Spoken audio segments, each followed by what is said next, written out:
Hello students, welcome in my YouTube channel. As I have promised you in the last lecture that I will prepare a special video on rinderpest. Rinderpest, that is cattle plague. So this video is specially for that only topic. Okay students, then let's start this topic. Students, rinderpest के बारे में हम इतना जानते हैं कि Africa में Britishers ने इस डिजीज को स्प्रेड कराया था, ठीक है। और इसकी वजह से वहां के लोगों को, क्योंकि हम जानते हैं कि ब्रिटिशर्स जो थे वो अफ्रीकन से लेबर लेने में असफल रहे थे, नहीं ले पा रहे थे, और ऐसे में इस डिजीज के हेल्प से, इस बीमारी के हेल्प से उन्होंने अपनी इस प्रॉब्लम को शॉर्ट आउट किया था। तो आज हम यही देखेंगे इस रिंडरपेस्ट के टॉपिक में कि ये उन्होंने कैसे किया, ये कैसी बीमारी थी, किस तरीके से इसे फैलाया गया और इस बीमारी के अफ्रीका में आने के बाद क्या इफेक्ट्स हुए। Okay, let's start the topic. Rinderpest, the cattle plague. Rinderpest एक ऐसी बीमारी जो कि जानवरों में फैलती थी, कैटल प्लेग। स्टूडेंट्स, यहाँ पे ये प्लेग जो है ये एक ऐसी बीमारी है जो ह्यूमन को भी होती है और चूहों से फैलती है, इसके बारे में आपने सुना होगा, और वो बीमारी बैक्टीरिया से होती है। कैटल प्लेग के बारे में मैं आपको बता दूं कि ये बीमारी कैटल में होती है, एनिमल्स में होती है, और ये स्पेशली वायरस से होती है। ये बीमारी वायरस से फैलती है और इसकी वजह से जो कैटल होते हैं उनके टंग पे, उनके पूरे माउथ में अंदर, पूरे जबड़े में उनके दाने आ जाते हैं, और 3 से 9 डेज के अंदर ये जो भी जानवर इससे बीमार होते हैं उनकी डेथ हो जाती है, और ये बहुत ही तेजी से फैलने वाली बीमारी होती है। तो आइए स्टार्ट करते हैं इसे। It was a devastating fast spreading disease of cattle plague. ये एक ऐसी बीमारी थी जो कि बहुत ही तेजी से फैलती थी, और जिस भी जानवर को होती थी वो मर ही जाता था। मैंने ये भी बताया 3 से 9 डेज के अंदर वो जानवर मर जाता था।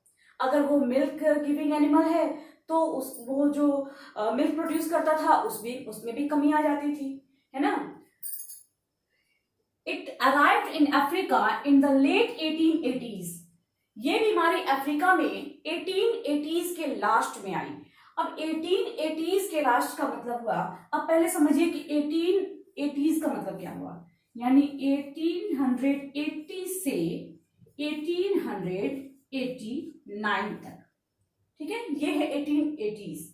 अब इसमें लेट क्या होगा, लेट 1880s यानी 1885 के बाद। ओके, तो लेट 1880s में ये बीमारी अफ्रीका में आई, और ये आई कैसे, तो it was carried by infected cattle imported from British Asia to feed the Italian soldiers invading Eritrea in East Africa. East Africa में एक कंट्री है एरिट्रिया। अब इस एरिट्रिया कंट्री में जो इटालियन सोल्जर्स रहते थे, कुछ जैसा कि मैंने आपको बताया होगा कि कॉलोनीज बनाई थी इन लोगों ने वहां पे, यूरोपियन कंट्रीज ने।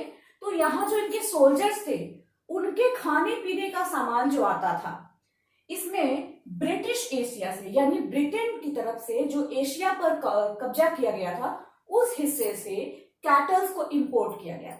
ऐसे समझिए, ये एरिट्रिया है ईस्ट अफ्रीका में, और यहां पर इटालियन सोल्जर्स रहते हैं, उन्होंने यहाँ पे रूल किया हुआ है, और इटालियन सोल्जर्स की अपॉइंटमेंट यहाँ पे, यहाँ उनकी ड्यूटी लगी है।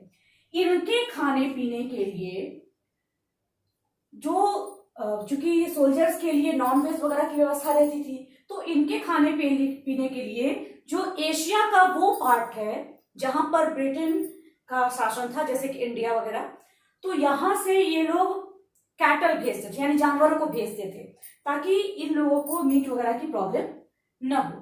तो ऐसे में जो जानवर भेजे जाते थे उसी में इन्फेक्टेड कैटल भेज दिए गए, यानी इंपोर्ट किए गए यहाँ पे इन्फेक्टेड, यानी ऐसे जानवर जिनको ये बीमारी पहले से थी, रिंडरपेस्ट की बीमारी।